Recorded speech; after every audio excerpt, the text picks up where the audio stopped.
riisimakrasalat. Nii lihtne, nii maitsev. Nii nämma. Ma suutsin riisi keeta nii palju. Sellest ma teen nüüd salati. Ja ei, see ei ole ainult meile, vaid mul tulevad ikkagi külalised.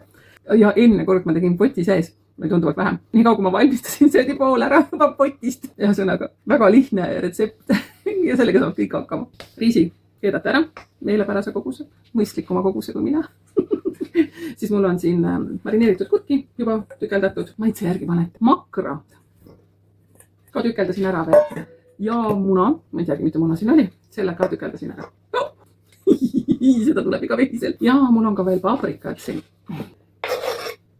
Majoneesile lisad ka veel. Sega täna ja siis proovid, mida veel juurde vaja on. Ma panin veel tilli peale siia ja maisi. See on tõesti väga suur kui salatit. Aga ikka juhtub tegijatel ka.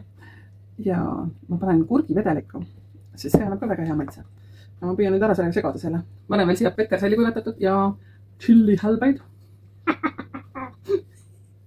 Mitte palju. Lihtsalt, et oleks natukene teravam. Ma panen ka siia veel karripulbrit. Tundub natukene imelik, aga vaja segada ära. Ja minu riisimakra salat valmis saigi. See on nii lihtne ja nii mõnna. Võite ka näiteks siia porrut panna, aga praadiga ära enne. Igal juhul on väga-väga hea. Et proovime ka siin. Nii mõnna. Aga rääkige, milline salat teile meeldib. Kommenteerige. Ja tisu!